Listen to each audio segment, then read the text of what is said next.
audio o... Yo creo que aquí sí se escucha, ¿no?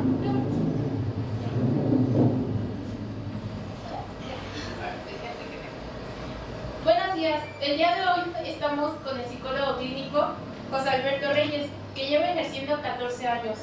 Ha impartido conferencias, una de ellas, Los 10 órdenes del amor en pareja.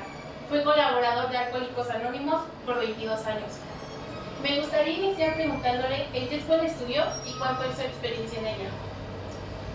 Bueno, pues el tema de la psicología, cuando inicio y me decido hacer psicología, estudié en una escuela que se llama CUDEC, pero es del grupo CUDEC.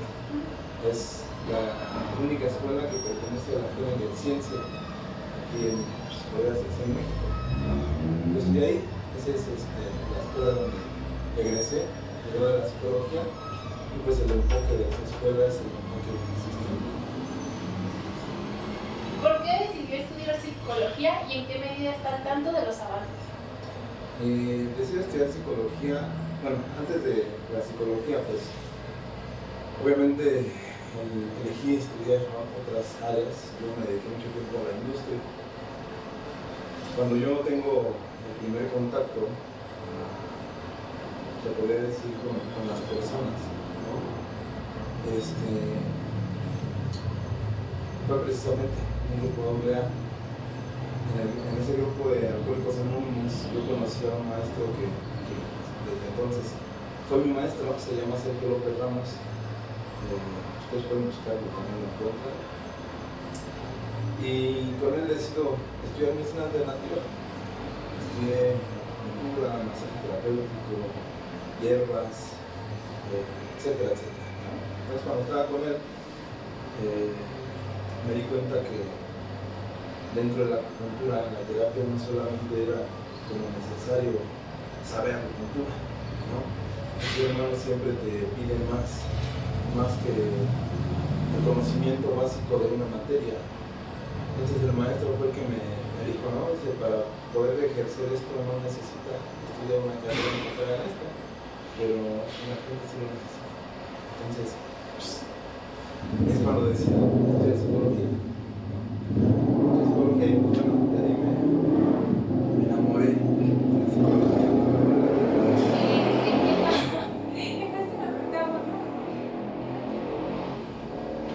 ¿En qué medida está al tanto de los avances? Bueno, mira, yo decido en el 2014 más o menos, 2011 más o menos es el tiempo que decido dedicarme de lleno a la clínica, en este caso, ¿no? Dentro de la psicología. El hecho de que yo me tome esa decisión, pues me obliga a estar todos los días, ¿no? A la vanguardia, o sea, estar revisando de una y otra forma. La experiencia ya dentro de la clínica te lleva y te obliga a actualizarte en todas las áreas, ¿no? A veces, por supuesto, como todos los psicólogos, tenemos una línea donde seguir, ¿no? Conductismo, psicoanálisis, sistémica, etcétera, etcétera.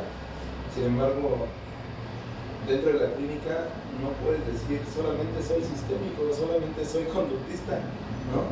Tienes que agarrar de todas las áreas y, pues, si no especializarte, sí estar como al tanto, ¿no? de qué es lo que está sucediendo, cuáles son los movimientos sociales que surgen y que desde la mirada, ¿no? De la clínica o del área donde te desarrollas puedas enfocar una posible solución para los conflictos. Entonces, podría decirte que todos los días, ¿no? Desde entonces estoy, pues, como al tanto de los avances, de lo que se mueve, de lo que podemos implementar. En esta área pues no trabajo solo, o sea, por supuesto tengo pacientes que los atiendo de manera individual, sin embargo, pues colaboramos otros compañeros en el estudio, ¿no? De esto y de sacar herramientas para potenciar, ¿no? La efectividad de la terapia en este caso. Ya que mencionó algunas de las teorías, me gustaría saber cuál es la principal que trabaja y pues cómo la puede describir en términos simples. También puede mencionar algunas críticas o comparación con algunas otras, y entre otros términos. Bueno, yo de formación, yo soy licenciado en psicología con con el enfoque sistémico, ¿no? Que es el enfoque de Bergelinger. Tengo una especialidad en psicología sistémica y una maestría en psicología sistémica. Dentro de la maestría pues nos obligan a, bueno, no nos obligan, ¿no? Es parte de las materias que nos dan y de la formación que requerimos para la maestría. El diplomado en constelaciones familiares. La propuesta de Bergelinger en lo que es la terapia familiar sistémica es justamente eso, las constelaciones familiares. Dentro de la terapia a lo que yo me he enfocado más es en esa área. Yo soy psicólogo sistémico y trabajo en constelaciones familiares. La efectividad de las constelaciones, obviamente todavía trabajar o exponer de manera pública esta parte es un poquito compleja, ¿no? Todas las otras áreas de la psicología, por ejemplo, el conductismo, no voy a mencionar más, ¿no? Algunas de ellas, o algunos psicólogos que se han enfocado únicamente a una teoría y tienen como una crítica, ¿no? Que es una pseudociencia, que no se puede comprobar nada, etcétera, etcétera. Sin embargo, sabemos que muchos teóricos han experimentado, vivido y también pues proyectado al final hacia acá afuera que existe algo más que lo tangible, ¿no? De lo que podemos tomar y echar mano, y pues ese es el enfoque que para mí ha resultado efectivo. ¿Qué técnicas o herramientas se utilizan en la terapia? ¿En cuál terapia? En la terapia sistémica, como por ejemplo el tiempo o algún material que utilice. Bueno, en las constelaciones familiares, por tomar esa área, que es una de las que pues a veces se desconocen, ¿no? El material principal es el material humano, no es lo que nosotros utilizamos. Dentro de la terapia individual se utilizan otras herramientas, como por ejemplo, ¿no? Los cromis, que son los que vienen directamente de la escuela, que son figuras de plástico que se utilizan para, pues obviamente, hacer la representación de manera personal, individual en el consultorio.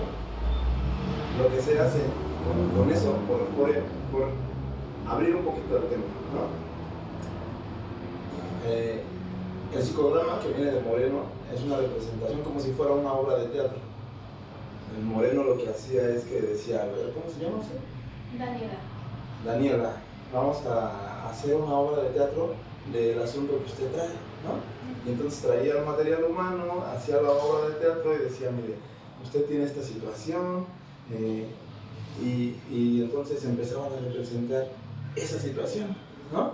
Para que usted pudiera identificar, para que pudiera sentir, para que pudiera ver si algo se mueve. Los cromis hacen justamente eso.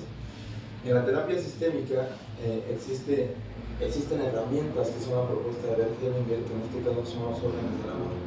3, ¿no? Jerarquía, pertenencia y equilibrio entre el rey y el común.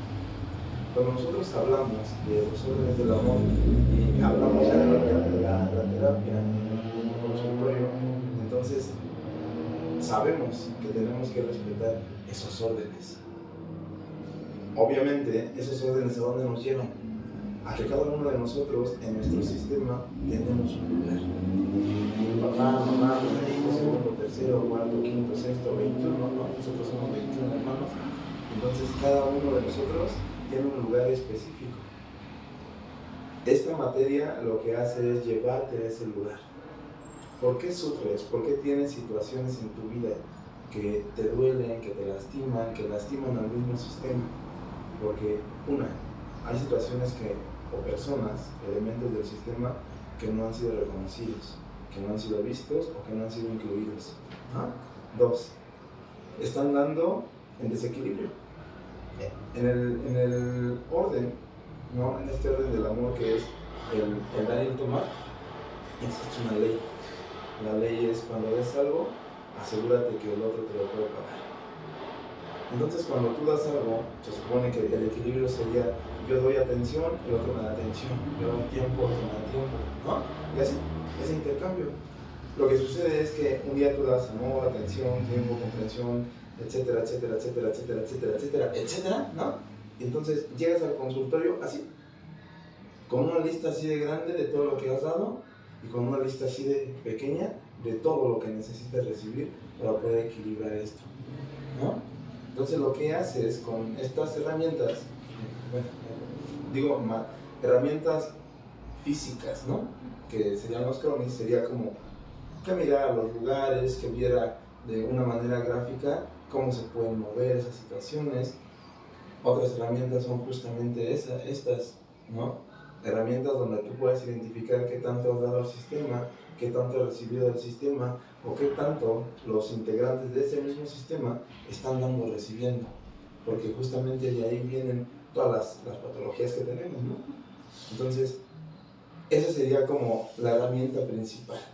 La pertenencia, que es uno de los que no menciono, que es el tercer orden, es justamente quién pertenece al sistema. Y la situación compleja es quién no ha querido que pertenezca al sistema. ¿Sí me entiendes? Entonces, bueno, me entienden, ¿no? Entonces, ¿quién no ha querido al sistema que pertenezca a ese sistema?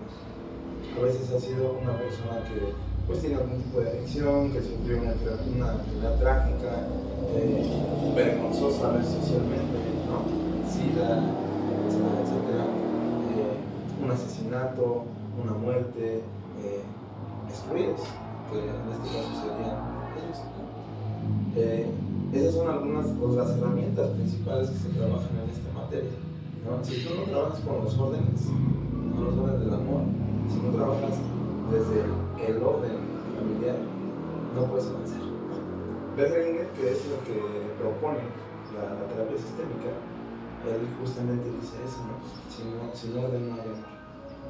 Si no tenemos una vida ordenada desde el lugar que ocupo en el sistema, no puedo trascender en muchas otras cosas, porque de ahí se van a derivar situaciones complejas en el sistema que no voy a poder ver si no es que empiezo a ubicar cada uno de los elementos en el lugar que corresponde. ¿Me podrían mencionar alguno de los problemas o conflictos que se pueden tratar desde la teoría sistémica? Bueno, desde la teoría sistémica, enfocada en las constelaciones, porque hay otra, ¿no? Que es la TGS, que es la Teoría General de Sistemas, que es la que propone Virginia Satir, ¿no? Bien, les voy a explicar, a ver si no se nos acaba el tiempo. Cuando llega Bert Hellinger, hagan de cuenta que un día empezaron a salir todos los teóricos y cada uno propuso algo, ¿no? Satir, Bertrand Laffy, Ruppels, etcétera, ¿no? Por mencionar algunos. Entonces un día Virginia Satir fue la primera mujer que dijo que no era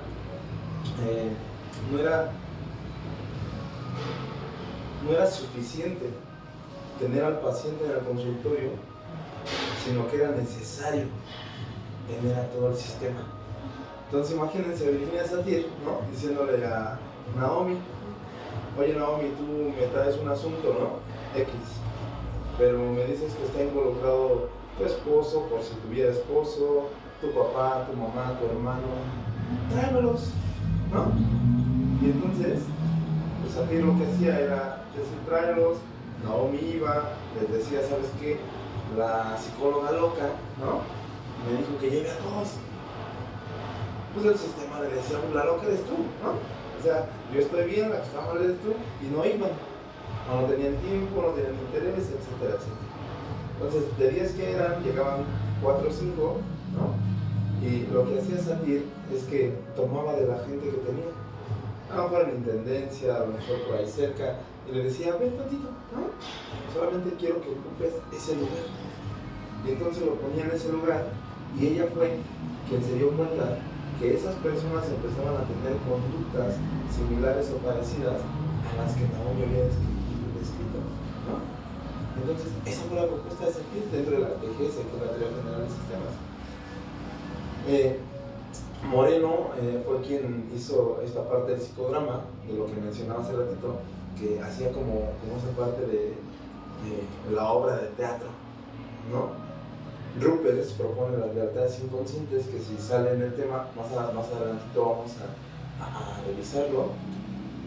Y entonces, todas esas sensaciones energéticas, todos esos movimientos involuntarios que a veces se tenían, más un resto de cosas, ¿no? De teorías, por ejemplo, del psicoanálisis, por ejemplo, del conductismo, etcétera, etcétera, llega Bert Hellinger y dice, préstame todo, ¿no? Y toma todo eso y propone las constelaciones familiares. Y en las constelaciones familiares lo que hace Bert Hellinger es abrir un espacio que es un campo, por llamarlo de esa manera, ¿no? Un campo energético donde Naomi va a venir, va a permitirnos a través de la injerencia del sistema para poder mirar por qué situación o cuál es la situación en la que está llevando a que ella tenga ese tipo de conductas, ese tipo de hábitos, ese tipo de situaciones repetitivas en su vida, que están lastimando, que están haciendo sufrir al sistema y que de alguna manera necesita poder mirar o incluir para que se resuelva. Entonces, si tú me preguntas qué se puede tratar desde las constelaciones familiares, yo te podría decir que no hay límites, ¿no? La magia de las constelaciones familiares, y por lo que yo me caso con ellas, es porque tú hoy puedes venir y decirme, ¿sabes qué? Mira, yo me casé con una persona que tiene problemas con las adicciones, pero él no quiere tomar ayuda, ¿no? Entonces, yo quiero constelar. ¿Por qué? Por así decirlo, ¿no? ¿Por qué no quiere dejar de beber o de drogarse? ¿No? Y entonces, lo que haríamos es, bueno, obviamente pues, es todo un proceso, tendría que hacerte preguntas para ver si es necesaria la constelación o si simplemente tú necesitas mirar algo, ¿no? Por ejemplo, ¿qué no es el lugar? ¿No? Pero bueno, vamos a suponer que nos lleva a la constelación. En la constelación lo que haríamos es esperar a que el sistema nos diera esa información. Tú sí tienes la injerencia con tu esposo, si tuvieras esposo. Sí tienes la injerencia con tus padres, con tus hermanos. Pero si me dices, oye, quiero constelar a mi cuñada, pues eso no hay permiso, ¿no? Ahí serías una metiche. Eso es lo que serías. Entonces yo te diría eso, no puedes, ¿no? No sea metiche, Naomi, ¿no? ¿Cómo se llama usted? Daniela. ¿Daniela? ¿Daniela? Sí. No sean metiches, Daniela. Entonces, eso es lo que una constelación te da, ¿no? A veces, tal vez no te permite tratarlo desde las constelaciones. La constelación te permite mirarlo, te da una imagen de solución, ¿sí me entiendes? Tú pones, se plasma la imagen y entonces dices, ok, ahora sí en la terapia vamos a trabajar esto, ¿no? Puede ser que tú estés casada con la muerte de alguien, con la separación de algo, etcétera, ¿no? Dependiendo del tema. Entonces, pues se puede tratar cualquier situación, ¿no? Obviamente, pues sí, se lleva a la especialidad cuando es un tema delicado, ¿no? Lo más importante, creo, en el consultorio, en la terapia clínica, es que tú seas totalmente honesto con la terapeuta y que entonces, si no es un caso que te compete, lo puedas canalizar, ¿no? Para que esa persona encuentre lo que es adecuado para ella, ¿no? También se pueden tratar asuntos relacionados con la alimentación o la imagen corporal. Sí. Los TCA, que es los trastornos de conducta de la alimentación,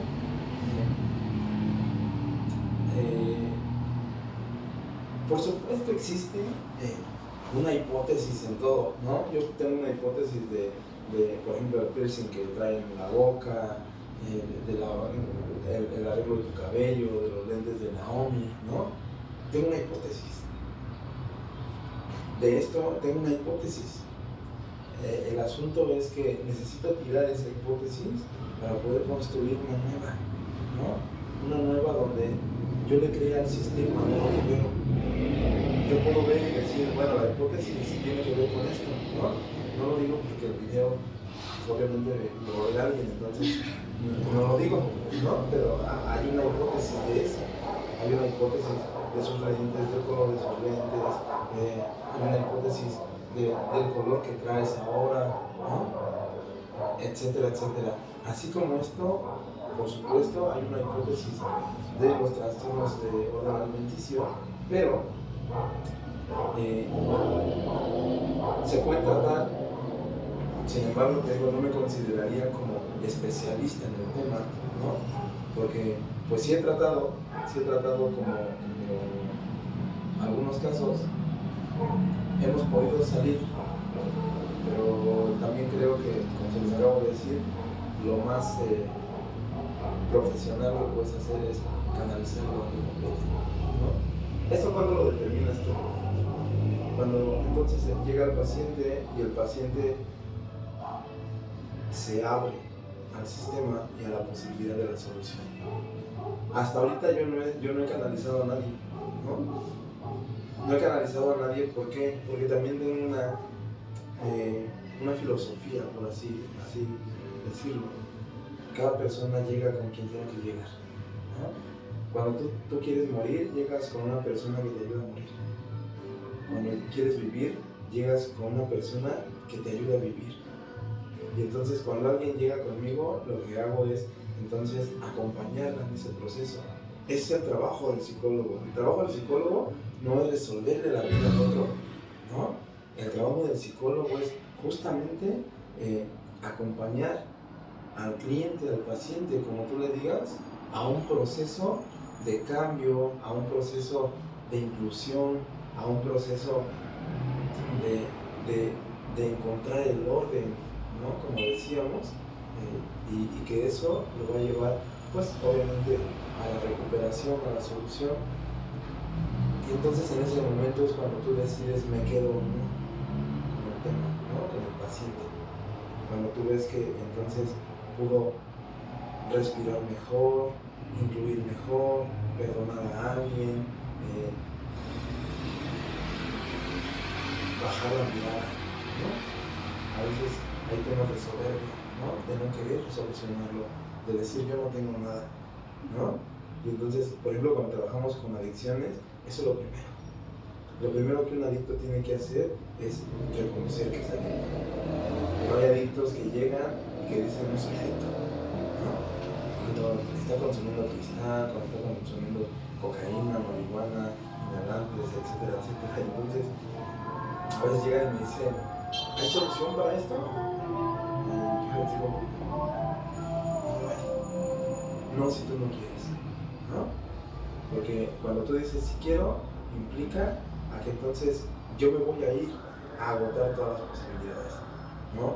Siempre me valgo de más, siempre, ¿no? No te puedo decir solamente la sistémica, solamente las constelaciones me ayudan a ver, ¿no? Pero el trabajo ya en la clínica, el trabajo en el consultorio, implica que entonces tú estés a la vanguardia, que vayas y que no solamente lo nuevo, ¿no? Que te vayas atrás y que digas a ver quién lo dijo, a dónde fue, por qué hubo cambios, ¿no?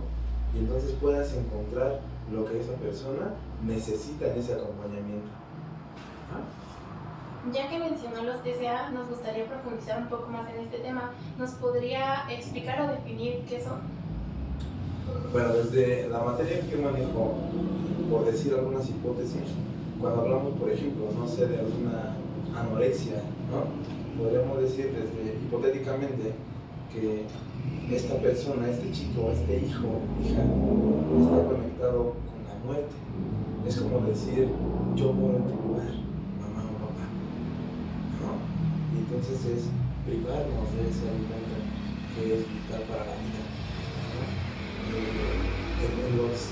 En otros temas, por ejemplo, en el tema de la bulimia, es como comer y vomitar algo que no me gusta, ¿no? Cuando nosotros hablamos de esta teoría y les hablo del orden, entonces yo les diría que lo primero que tenemos que reconocer en la vida del ser humano es a nuestro padre y a nuestra madre y saber dónde están parados, ¿no? Derecha papá, izquierda mamá, y entonces a partir de ahí ver que nosotros somos 50-50, 50 papá, 50 mamá, y con ese 50-50 hacemos un 100, que somos nosotros. Entonces yo ahorita podría preguntarles a uno de ustedes, ¿no? quién es tu papá o tu mamá, si tú los miras, los ves, ¿cuál de los dos es mejor? ¿No? Y entonces, ahorita tú tienes un concepto de quién es mejor de los dos, ¿no? Pero aquí la situación es que ninguno es mejor. Tú aprendiste a través de una educación, de algo que escuchaste, que tu papá o tu mamá es mejor o peor que el otro. Y entonces cuando nosotros hablamos de papá y mamá, podría mencionar 5 características de ellos, ¿no? El papá es guía, fuerza, estructura, límites y éxito, ¿no? La mamá es contención, educación, contención, permiso, cuidado y trabajo. Y si entonces hablo de límites, y si entonces hablo de permiso, ¿no? A veces vienen y me dicen, no, es que tengo dinero pero soy infeliz, ¿no? Tengo una pareja, lo amo, pero hay algo que no me conecta, ¿no? Tengo un buen trabajo, pero estando ahí estoy intranquilo. Entonces le digo, resuelve con tu mamá, ¿no? ¿Por qué? Porque ya es el permiso. Tienes que mirar atrás a ver si en nuestro linaje, en nuestra familia, en nuestra historia, hubo gente que tiene dinero. Y si hubo gente que no tiene dinero, entonces a ese sistema le ha costado trabajo justamente esto, ¿no? Tener dinero. Ahora que tú lo tienes, eres desleal al sistema, porque lo estás haciendo diferente. Entonces necesitas voltear, decirle a mamá, dame permiso a tener lana, ¿no? Y a veces me dicen, pero ¿cómo lo hago así? ¿No? Yo le digo, a todo nuestro sistema nos ha costado trabajo tener dinero, ¿no? Veo a los abuelos que hubo carencias, los veo a ustedes, veo a todos mis tíos que les está costando trabajo, ¿no? Pero ahora la fortuna de la vida llega a mí, tengo un buen trabajo, me está yendo bien, el dinero fluye, dame chance, ¿no? Y entonces tu mamá sí, las mamás siempre dicen que sí, ¿no? Pero hay que hablarle desde el corazón, desde las almas, decía Bergelinger, ¿no? Cuando nosotros abrimos el corazón es cuando dejamos de excluir al sistema. El corazón siempre incluye, porque el corazón abre y toma, ¿no? Y entonces cuando nosotros cerramos el corazón, excluimos a nuestro padre, a nuestra madre o a X, ¿no? Entonces es siempre tener esto, tener ese corazón para poder incluir. Cuando yo vivo de esta manera, entonces puedo perdonar, puedo mirar a mi padre como bueno, a mi madre como buena, ¿no?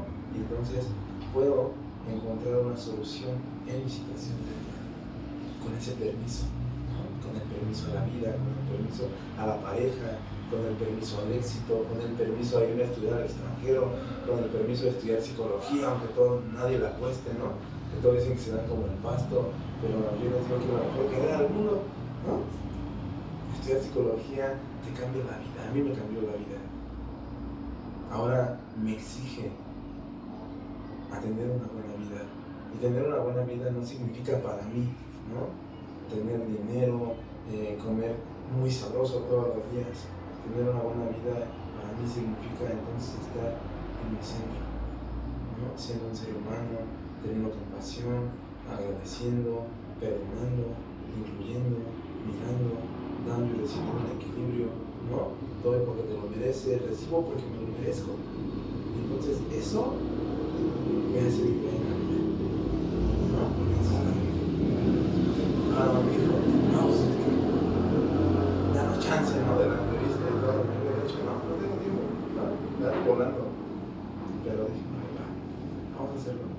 Porque es una forma de devolver, dicen los alcohólicos, es una forma de devolver la copa, ¿no? Un día alguien tuvo tiempo para otra actividad tal vez, ¿no? Pero es una forma de hacerlo. Ustedes que están aquí están porque alguien allá más adelante está esperando el acompañamiento que ustedes van a dar. Y entonces es mi responsabilidad desde la parte humana, desde la parte profesional, desde la parte de vida, ¿no? De devolver esa vida, estar aquí ahora. Es cumplir con el orden que Bergelinger dice, equilibrio entre dar y tomar. Yo recibí, ahora doy. Además de lo que ya mencionó, ¿cómo puede influir la familia en el desarrollo del TCA? La familia es un factor, es el factor más importante, no es un factor. Para mí es el factor más importante. Yo regularmente en el consultorio atiendo muy poquitos niños, poquitos. A veces me han traído niños hasta de 5 años. 4 años, 5 años son los más pequeños que me han traído. Pero siempre les digo, mira, los niños no tienen problemas. Los niños son un reflejo. El sistema está pidiendo, exigiendo. Aquí la situación eres tú, ¿no? Si es papá y mamá y un hijo o dos, y uno de los dos hijos está teniendo una conducta, ¿no?, de desorden, por así decirlo, por supuesto que el factor familia influye casi al 100%. Cuando hablamos ya de un adolescente, que es más o menos la etapa donde empiezan a presentarse situaciones de los TCA, ¿no?, pues justamente hay una historia atrás. Mira, les voy a dar un tip. No sé si ustedes vayan a ejercer de manera clínica, ¿no? Para mí un psicólogo que no ejerce en la clínica no es psicólogo. Yo creo eso, ¿no? Pero bueno, ustedes lo van a decidir.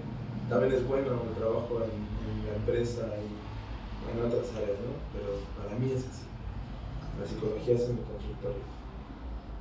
El asunto aquí es que cuando yo hablo de la materia dentro del consultorio, el mejor trabajo que puedes hacer tú como psicólogo, como terapeuta, como el otro, es hacer tu propio trabajo. Si no hay trabajo personal, dedícate a otra cosa, ¿no? Hoy puedo decirles, yo por ejemplo no bebo alcohol, no consumo ningún tipo de drogas, no fumo. Y a veces me dicen, ¿para qué? ¿Por qué no? Porque tengo que ser congruente. Porque si yo no hago esto, bueno, y lo hago porque tengo muchos casos de adicciones. Si yo no hago esto, no hay fuerza en la terapia. Si yo no hago esto, no hay fuerza, no hay una proyección directa con el otro. ¿Qué tengo que hacer? Trabajar conmigo, ¿no? Un TCA, cuando tú lo ves aquí en el consultorio, te das cuenta que hay una historia atrás, ¿no? Uno de los tips, les iba a decir, si ustedes se van a dedicar a la clínica, es que regularmente lo que hace el psicólogo en el consultorio es decir, a ver, Daniela, tu situación es que has tenido 15 novios, ¿no? Y con los 15 duras 2 semanas. Y entonces, vamos a ver por qué, ¿no? Y empiezo a cuestionarte. Yo no puedo mirar eso. Tengo que escucharte, por supuesto. Pero tengo que irme atrás. Porque seguramente hay una situación no resuelta. Con tu papá, probablemente. La primera pareja del ser humano son nuestros padres. Entonces, hay un complejo, ¿no? ¿Sí han escuchado eso? Un complejo de Edipo y Electra, que entonces, si nosotros tomáramos esa parte de la teoría, yo podría decirle a la vida, hay un Electra que no es resuelto, ¿no? Necesitas ir a resolverlo. Pero él, ¿cuántos años tiene? El Electra no lo va a resolver a los 19. Necesita irse a esa etapa de desarrollo donde se desenvuelve el complejo de Electra, mirar qué sucedió con su papá, por dejarlo hasta ahí, porque esta materia es transgeneracional, son 7 atrás, ¿no? Hasta el chorro, yo decía ver qué nivel. Pero entonces si nosotros nos fuéramos a algo sencillo, yo le diría, vamos a los 7, 8, 9, ¿no? 7. Sí, 7. Usted digamos ahí. Y ahí tendría que resolver. Ahí tendría que ver por qué usted no se enamoró, por qué no cree, por qué no confía, por qué no puede mirar a los hombres. Lo resuelve con su padre, se acerca a él, le dice, eres el mejor, y después de ti puedo mirar a cualquier hombre. Después de mi padre, puedo mirar y enamorarme de cualquier hombre que yo elija. No que me toque. Apréndanse eso, el que yo elija. Entonces, ¿es ahí? Eso es lo que tienes que hacer. por supuesto que influye, por supuesto que es importante, pero el tip es ese, ¿no? A veces me dicen algunos, trabajamos algunos, ¿no? Psicólogos, es que no sale, es que no lo veas aquí, tienes que ir hasta allá, ¿no? Porque está llegando una paciente que tiene situaciones, porque tuvo una violación cuando tenías 9 años, ¿no? Y entonces le digo, no lo puedes resolver aquí, tienes que ir a los 9 años, resolver allá, quitar ese miedo, esa frustración, ese enojo que tuvo, esa culpa, esa duda, ¿no? Después regresas y puedes trabajar aquí. Entonces, ¿cuál es el tip para las psicólogas nuevas? Que cuando llegue su psicólogo, su paciente, vayan hasta allá, ¿no? No lo vean y dicen, es que sus lentes quiere decir esto, ¿no? O el piercing, ¿no? Tengo un problema de adicciones, sí, ¿por qué? Porque hay una historia, ¿no? Y tengo que tener esa historia. Así no vamos a acabar. Bueno, además de la familia, ¿crees que el contenido digital influye en este trastorno? Por supuesto, somos una especie que es capaz de adaptarse, ¿no? A los cambios. Todos los cambios que existen a nivel social, por llamarlo de esta manera, que después se proyectan a nivel virtual, ahora por supuesto que tienen efecto, ¿no? Yo como ser humano imito, como ser humano aprendo, como ser humano soy capaz de reproducir otro tipo de conductas, ¿no? A veces te das cuenta que ya no se visten como los mexicanos, ¿no? Se visten como los orientales, ¿no? O que se visten como los animes, ¿no? Entonces dices, tiene efecto, por supuesto, ¿no? Pero obviamente desde la terapia, desde la hipótesis, mira, la hipótesis, Naomi, lo que hace es permitirte mirar un punto de inicio, ¿no? Tú con la hipótesis dices, ella trae el color negro, entonces ella es X, ¿no? No voy a mencionar nada de eso, ¿no? Es X. Si es su color favorito, obviamente si estuviera la terapia, yo le haría más preguntas, ¿no? ¿Es tu color favorito? ¿No? Esa hipótesis me da un punto de inicio, pero ese punto de inicio me lleva a que entonces yo empiece a explorar a través de su lenguaje corporal, de su lenguaje verbal, de la historia que trae, poder ver de dónde viene. A veces, pues sí, o sea, están imitando algo o a alguien, ¿no? Entonces, miren, los psicólogos, no sé si todos lo hagan, yo sí lo hago. Yo tengo que ver las películas que salen, las telenovelas que están, ¿no? De moda, lo que ViX vende, lo que Netflix vende, los juegos que están de moda con los chicos. ¿Por qué? Porque a veces llega que está proyectando esa imagen, ese programa, ¿no? Entonces digo, a ver, háblame de esto, ¿no? Entonces te habla, te describe y te das cuenta que tal vez no es un asunto de atrás, ¿no? Es un asunto que he elegido de manera personal y que entonces lo estoy proyectando. Entonces un día le tienes que decir, pues no eres Paulina Rubio, ¿no? Te llamas Naomi, te llamas Daniela y tienes que aterrizar. Pero hay una situación atrás que hace que yo cambie mi idea original de la vida, ¿no? Que es mi realidad. Y eso es algo doloroso detrás. ¿Por qué el chismoso miente? ¿No? ¿Por qué el mentiroso miente? ¿Por qué? Porque tal vez está como proyectándose o algo así. No, bueno, sí, pero no. Porque no le gusta su realidad. ¿No? Es como si yo viniera hoy y les dijera, yo trabajo en la NASA, ¿no? Y no, en la NASA no me mandan a veces al espacio, ¿no? Y allá con los extraterrestres les pido tips, ¿no? No, o sea, mi realidad es otra. Mi realidad es quién soy yo, a qué me dedico, qué trabajo, cuál es mi vida, ¿no? Cuál es mi nivel económico, cuáles son mis aspiraciones en la vida. Pero cuando no me gusta, miento, ¿no? Cuando no me gusta, tomo esa parte virtual, toda esa parte social, ¿no? Que son toda ese sistema de creencias que construyen al ser humano, ¿no? Y que un día te bombardean y te pierdes, ¿no? Te pierdes porque lo que hiciste fue creer en todo lo demás, menos en ti. Entonces, tú naces, yo creo eso, ¿no? Tú naces siendo alguien.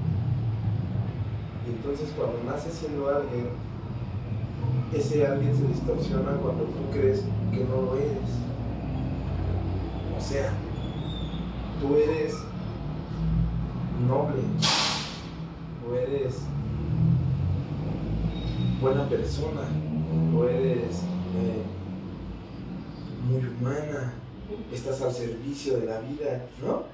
Y entonces un día alguien viene y te dice, no sos tan buena persona, ¿no? Y ese sistema de creencias lo que hace es que te saca de ser buena persona. Ser buena persona para ti obviamente tiene un concepto.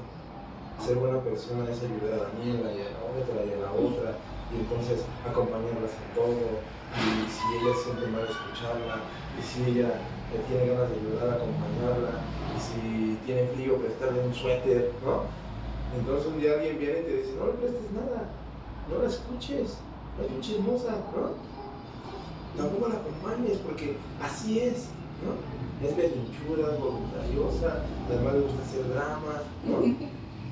Entonces un día, por todas las creencias, tú dices, ¡pum! Le ven la cara de tonto, ¿no? Y ya no. Y le dices, Daniela, y otra Daniela 2. No soy su tonta, ¿no? Y eso te saca de tu centro.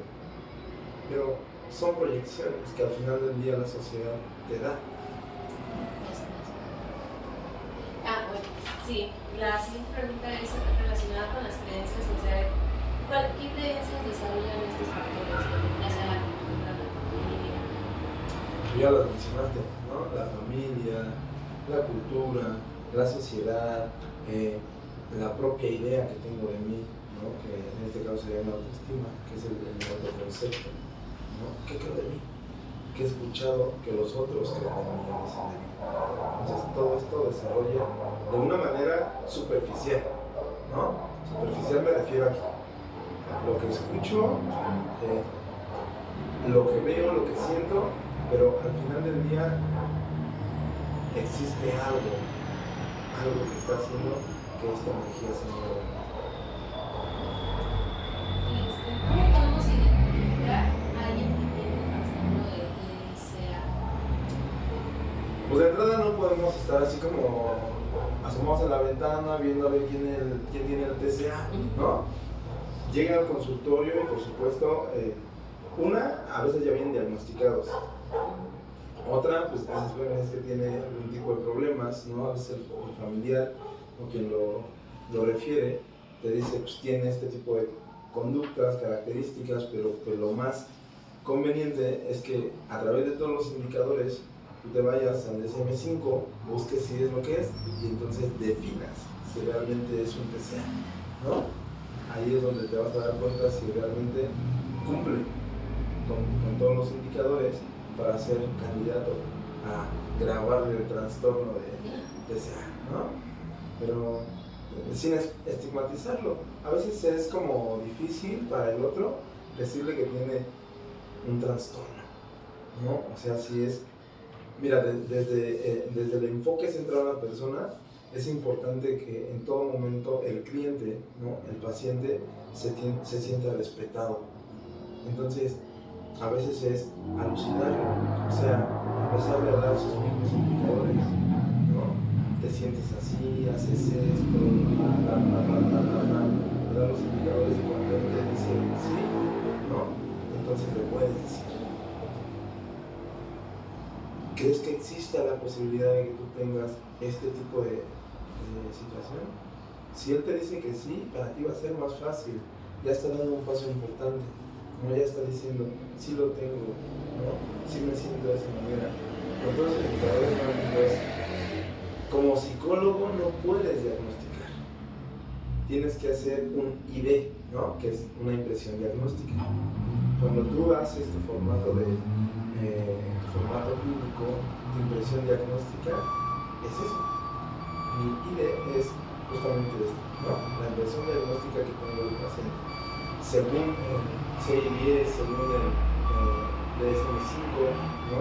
Los indicadores me llevan a que tienen que ser. Así es. O sea, en la clínica no puedes decir, no, tiene, no, ¿por qué? O sea, ¿por qué dices que tiene esto? Es importante siempre que tengas un respaldo. ¿De dónde dices tú? Que tu impresión diagnóstica, no estamos facultados para diagnosticar a nadie. A veces me sorprende cómo viene de la escuela diagnosticada. No es que el maestro dice que tiene TDA, ¿no? Chingas, ¿quién es para decirlo, ¿no? Pero, pues al final del día es justamente esto, ¿no? Poderlo identificar así. Es lo más profesional. ¿De qué manera cree que influyen las relaciones interpersonales? Una manera significativa, de hecho hay una terapia, es una de las herramientas que se sugieren, ¿no? La terapia cognitivo-conductual, que es como la intervención que dentro de la psicología sugieren más. No todos se casan con el conductismo, justamente porque es como identificar y después pivotear, ¿no? Esta parte de la conducta para tener un resultado distinto. La terapia interpersonal, por supuesto que va a ser en todo momento que esas relaciones interpersonales que tengo con el otro, tengo que ver primero, ¿no? Si Daniela me está afectando, si Daniela me dice todos los días que soy gorda, que ya no trague, que parezco cerdo, ¿no? Si la otra Daniela o Naomi me dicen, oye, no manches, ese vestido se te ven los gordos, ¿no? Por supuesto que influyen, o sea, por supuesto que el concepto que tengo de mí, ¿no? Que ustedes tienen de ustedes, alguien lo construyó, ¿no? O sea, tú y yo somos el resultado de una sociedad que nos enseñó a ser quien somos. Por eso es tan importante siempre estar al pendiente de quién soy yo, cuál es la esencia, mi esencia, ¿no? Y no perderme. ¿Y cómo lo trabajas en terapia con las herramientas que mencionaste anteriormente sobre el trastorno? ¿Cómo lo trabajas? Bueno, como lo decía al principio, te digo, cada caso es único, no es como decir, mira, a todos les voy a dar penicilina, ¿no? O a todos les voy a dar paracetamol. O sea, pues sería bien chido desde la terapia psicológica como decir, tengo estas 3 pastillitas bases, ¿no? Para el que llegue con este trastorno, le doy esta pastilla. O sea, no. Sí es importante, te vuelvo a repetir, que identifique, 1, cuáles son sus conductas. 2, asumir o tener la convicción de corregir esas conductas, ¿no? Eso es importante, mira. Convicción, mirar, aceptar y reconocer, y después practicar. Esos son 3 elementos que el cliente debe tener. Si él tiene esos 3 elementos, puede tener avances significativos. Porque entonces va a tener la convicción de cambiar. Va a poder mirar, identificar, reconocer, incluir. ¿Va? Y cuando tenga eso, va a poder practicar el cambio, la recuperación, la conducta y el hábito. ¿Va? Entonces, ¿cómo se trabaja? A través de la identificación, a través de la praxis con el otro, ¿no? Tu acompañamiento es cómo vas, cómo te sientes, te gustaría cambiar algo, ¿no? Tienen que revisar forzosamente sus relaciones interpersonales, a ver si efectivamente convivir con ella es sano, a ver si estar escuchando a Daniela 2, ¿no? Es sano. Porque entonces lo que sucede, mira, con algún tipo de trastorno es que, por ejemplo, con un TCA, el TCA lo que hace es ser el ojo del huracán, ¿no? Todos están como al pendiente, ¿no? Ay, es que ya flaco mucho, ay, es que ya hizo eso. Entonces, todos me preguntan, ¿cómo te sientes? ¿Cómo va? Ay, pobre de ti, ¿no? Y entonces, y la pobretean, y le dicen, y entonces si ella tiene un poquito de avance en la terapia, llega alguien y le dice, no, sigues bien flaca, ¡pum! La tira, ¿no? Tiene otro avance y llega y le dice, no, yo no te veo nada de mejora, ¡pum! ¿No? Y después tiene otro avance y le dice a Daniela, ¿qué crees que como que tu psicólogo no sirve, ¿no? ¡Pum! ¿Qué tengo que hacer? Yo siempre les sugiero, ¿no? Yo estuve en género, en la atención a víctimas, y entonces es algo parecido, ¿no? Siempre están preguntando.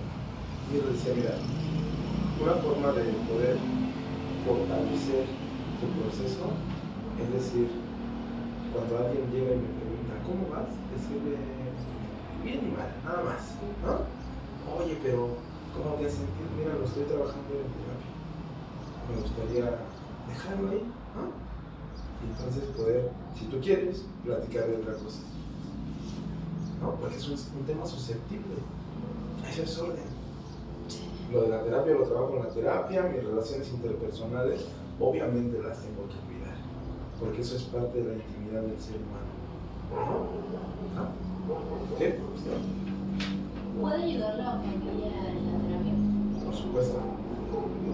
Si la familia se involucra, lo primero que necesitamos es, obviamente, un interlocutor, ¿no?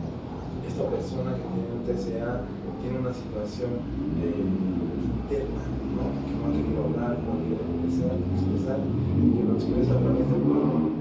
Que el cuerpo es quien ahora está diciendo, estoy muriendo, ¿no? Decidí morir. Y entonces, la familia como interlocutor, como red de apoyo es básica y es importante porque es quien me va a acompañar después del terapeuta, ¿no? Es quien entonces va a estar conmigo, pero obviamente la terapia para la familia también es importante, porque entonces yo tengo que ver las relaciones interpersonales que ella está teniendo dentro de su contexto principal y la familia. Entonces decirle, Daniela, tú no sirves, ¿no? Cállate, no digas, no hables, la lastimas, ¿no? Como sugerencia. Obviamente ella, no se lo voy a decir así porque no me va a la fregada, ¿no? No es que mira, es importante que guardemos este tipo de comentarios, etcétera, etcétera, ¿no? Que el único acompañamiento que ella necesita es el que ella me indica, ¿no? No, mira, no quiero que me escuchen, ¿no?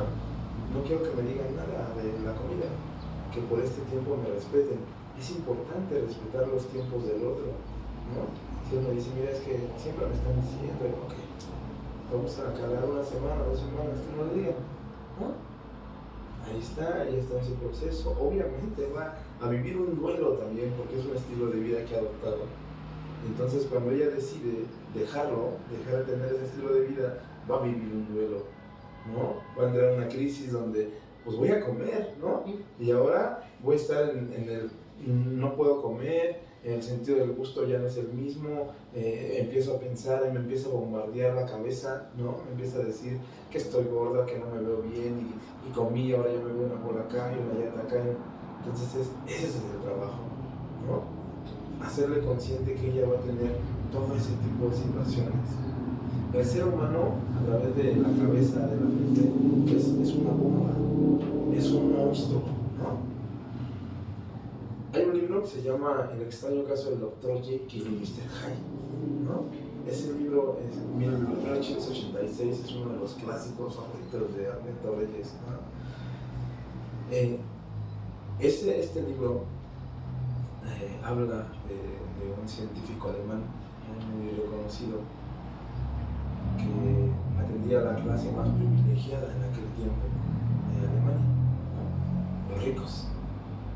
Ese libro era un hombre muy bien parecido físicamente, atractivo para las mujeres, adinerado y además sabio y inteligente, ¿no?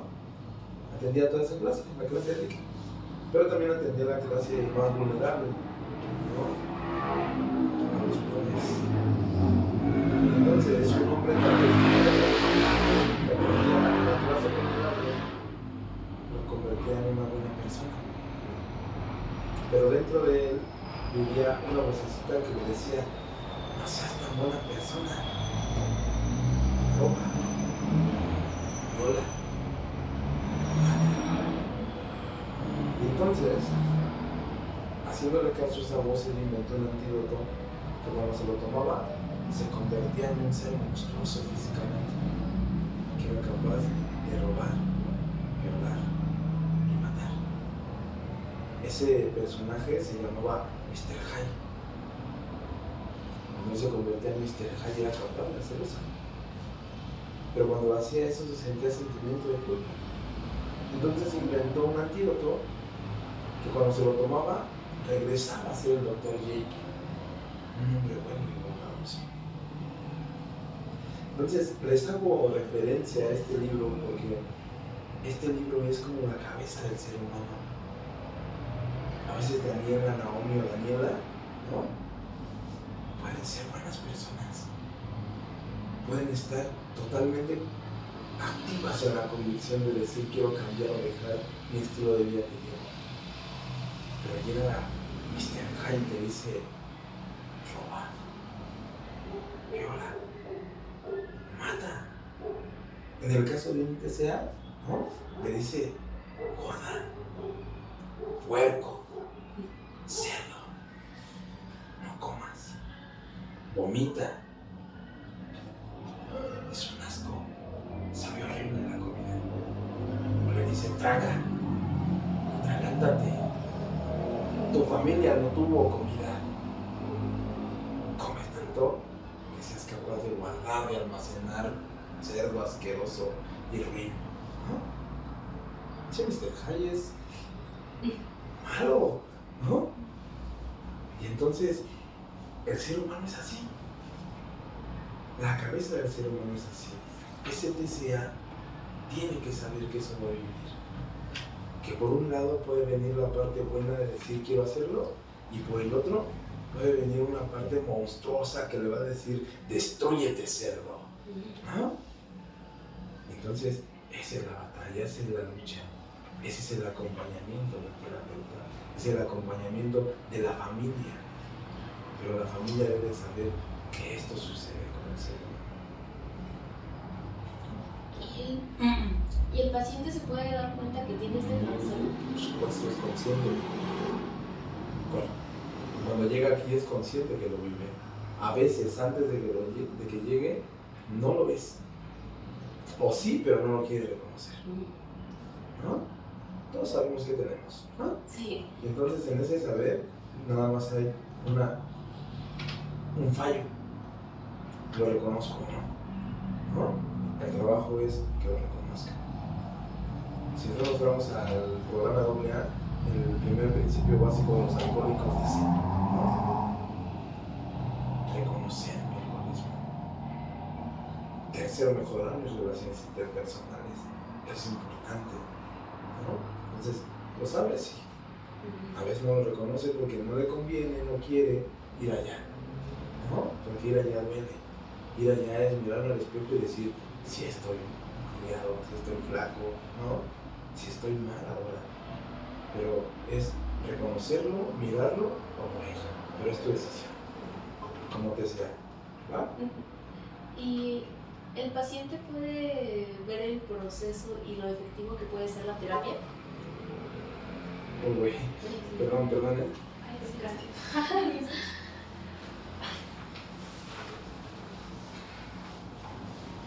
Ok. Otra vez la pregunta.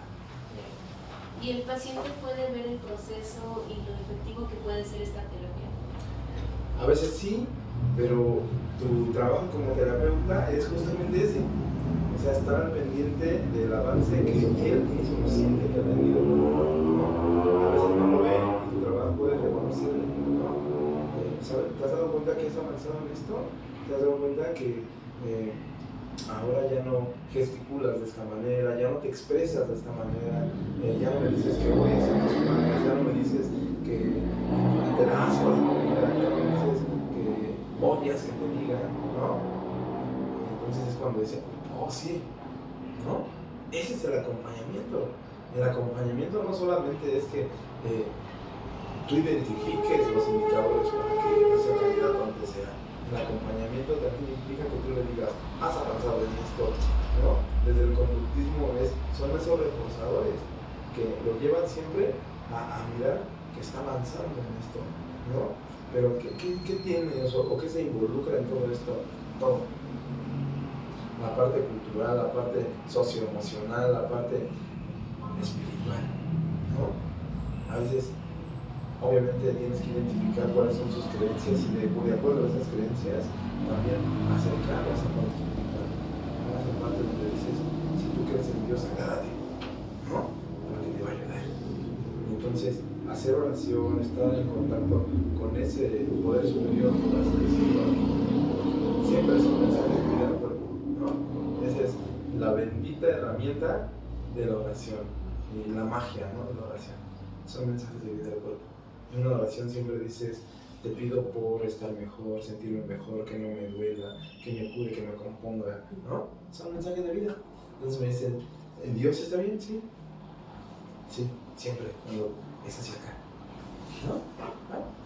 Y en casos de conflicto o negación, ya sean los pacientes o la familia, ¿cómo sueles trabajar? Otra vez, perdón, me estamos bombardeando con el mensaje. En caso de conflicto o negación, ya sea en la familia o en el paciente, ¿cómo sueles trabajar? Bueno, si hay negación por parte de la familia,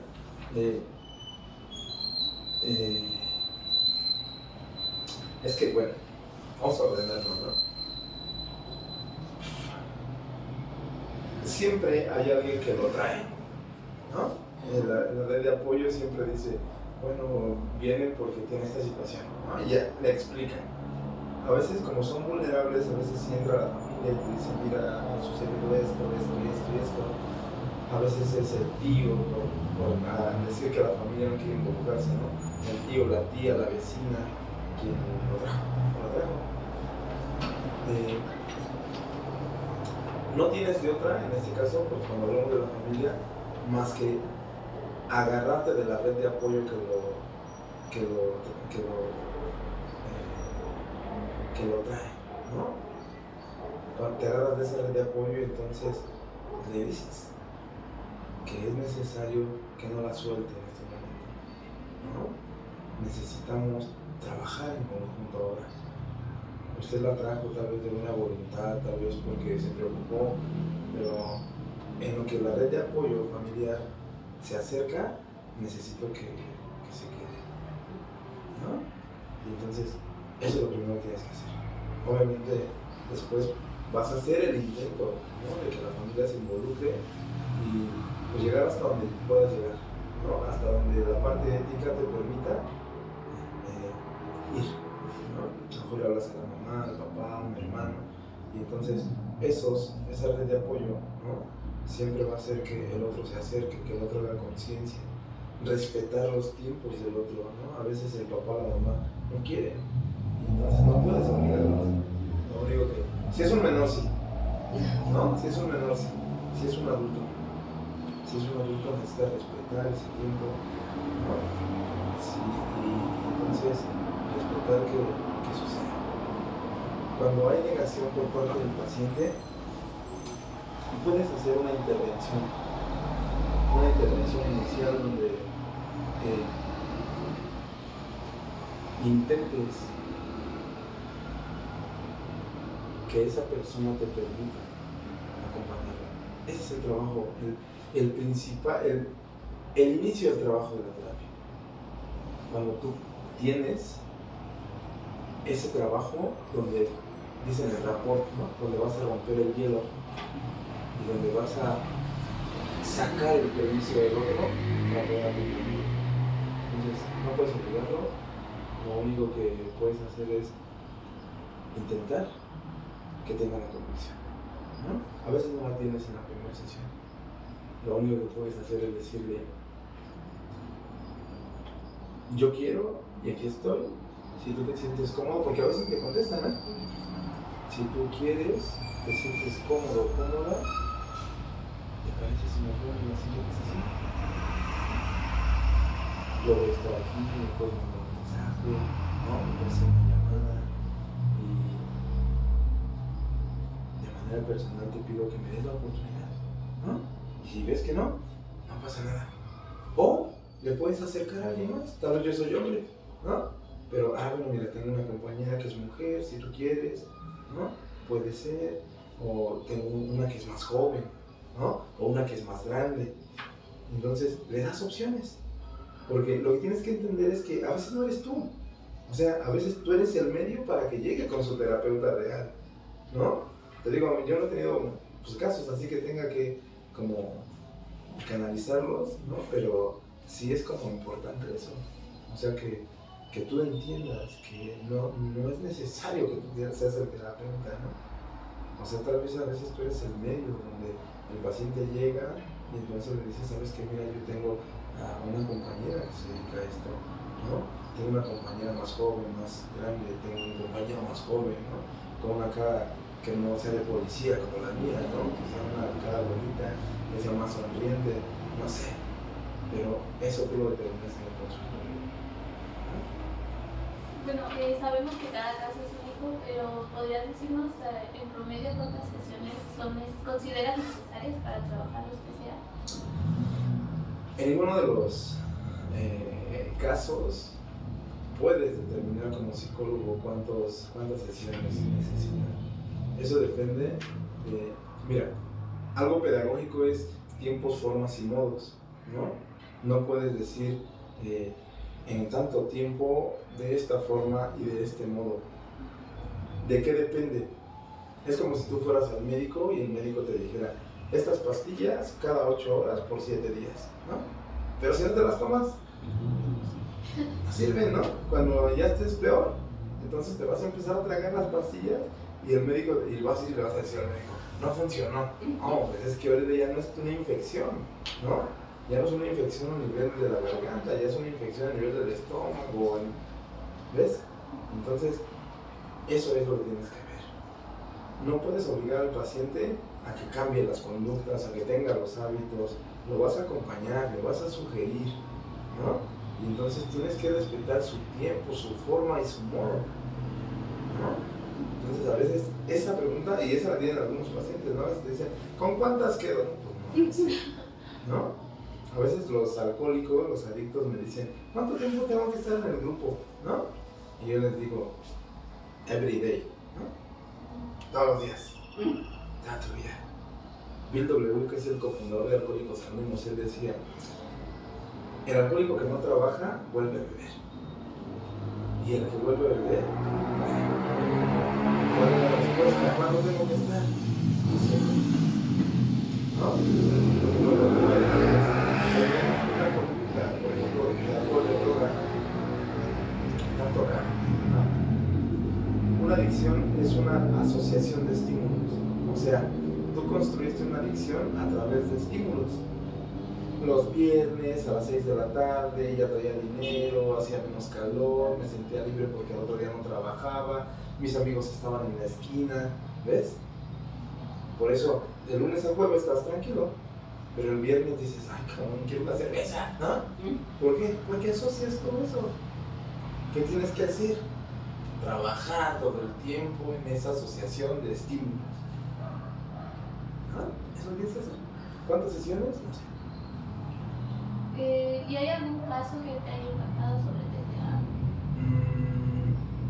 Bien, una sugerencia es que, por supuesto, o sea, siempre la parte humana te gana, ¿no? Pero como psicólogas, no puedes impactarte, y menos frente al paciente, ¿no? O sea, no hay ningún caso extraordinario. Todos los casos son de la misma importancia. Un TCA viene y ¿qué tengo que hacer? Pues, estar al pendiente de lo que el otro necesita, ¿no? De lo que el otro está proyectando, de lo que el otro está diciendo, de lo que el otro está gesticulando, ¿no? Es como si ahorita vinieras tú y me dijeras, ¿qué crees que me violaron cuando era niña? ¿En serio? ¿No? Ya vale. Como terapeuta ya vale, ¿no? Entonces, ¿qué tengo que hacer? No, te escucho, ¿ok? ¿Cómo te sientes? ¿No? Tú me dices cuando eras niña, ¿cuántos años tienes? 19. ¿No? ¿Qué edad tenías? 8. ¿Cómo te sientes ahora? ¿Y vamos para allá? ¿Cómo te sentías? ¿Cómo eso pasó? ¿Quién te escuchó? ¿Qué hizo? ¿Qué dijeron? No puedes impactarte. Por supuesto, o sea, todos los casos son, sí, a veces dices, qué mamona, ¿no? A veces no creo en el ser humano. O sea, somos aberrantes. Somos. Porque es nuestra condición. Cuando llega el Mr. Jaime.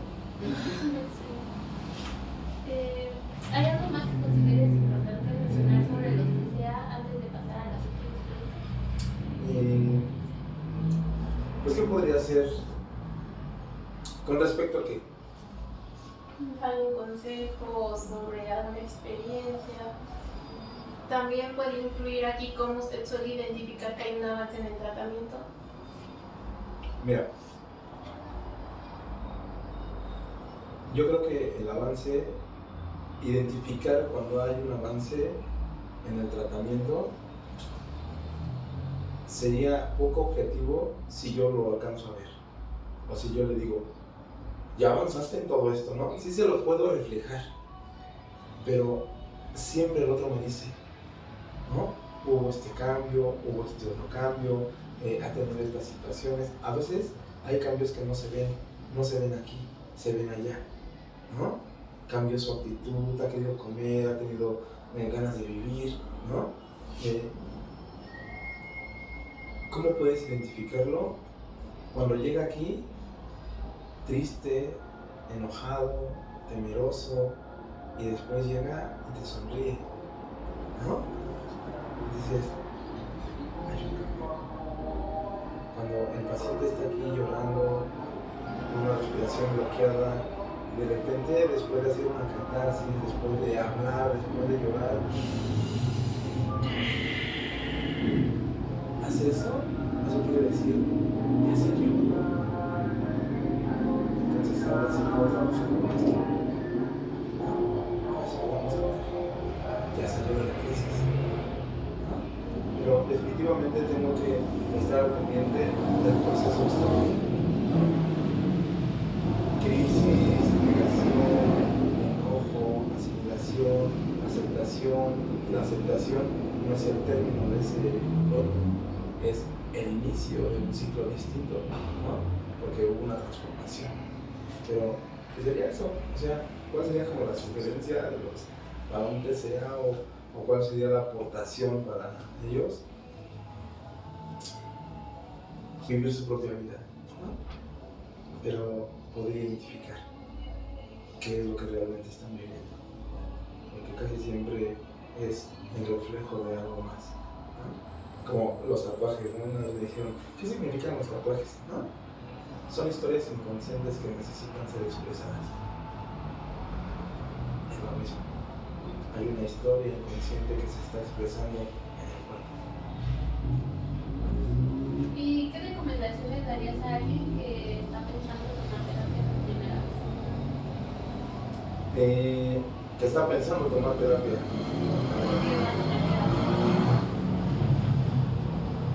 Pues primero que se defina como qué es lo que busca la terapia, ¿no? Yo siempre digo, llegar a un consultorio, llegar a la terapia es como subirse a un taxi, ¿no? Tú te subes a un taxi y entonces tú le dices al taxista, llévame a tal lugar. Pero si te subes y no dices nada, el taxista dice, ¿a dónde te llevo? ¿No? Es lo mismo aquí. ¿Vas a tomar terapia por primera vez? Ok. ¿Qué quieres resolver? De acuerdo a lo que tú quieres resolver es a donde te va a llevar ese taxi. A donde te va a acompañar ese terapeuta. ¿No? Entonces, todo lo que es lo primero que tienes que, cuando tú decides, ¿no? De manera personal tomar terapia, ¿qué quieres resolver? ¿Qué quieres mirar? ¿Qué quieres influir? ¿No? Son palabras un poquito más profundas, pero pues eso es. De hecho es aquí, ¿no? En el consultorio esa es la pregunta. ¿A dónde quieres ir? ¿No? ¿Qué quieres resolver? ¿No? ¿Considera que hay características específicas para ser un buen psicólogo? Y si sí, ¿cuáles son? La principal. Muchas, obviamente tienes que siempre creo que estar estudiando, revisando, pues actualizándote, no solamente en la parte de lo que es teóricamente la psicología, ¿no? Lo que se vive en el mundo, en la sociedad, qué es lo que los jóvenes están pensando ahora, qué es lo que están jugando, qué es o cuál es la interacción que están teniendo, ¿no? Jóvenes, adultos y ancianos. Pero creo que lo principal que debe tener un psicólogo es su trabajo personal. Si no hay trabajo aquí, salte del consultorio. ¿Y qué consejo le daría a los estudiantes o interesados en estudiar psicología?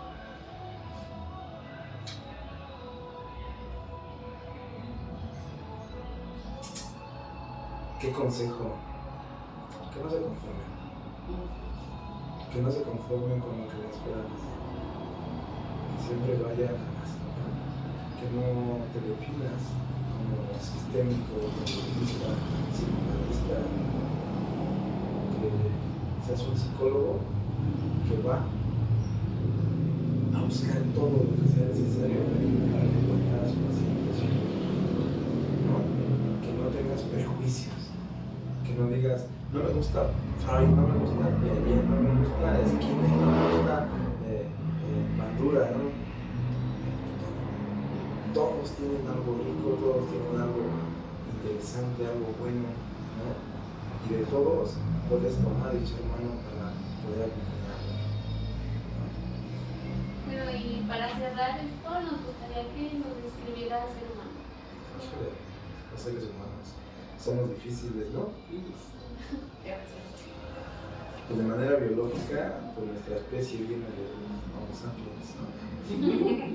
Entonces pues somos, por supuesto, al tener esa, históricamente, ese lugar de donde venimos, ¿no? De esa evolución, pues nos hace ser aún todavía, o tener, ¿no? Aún un comportamiento animal. Obviamente tenemos la capacidad de razonar, tenemos una manera inteligente de vivir, de construir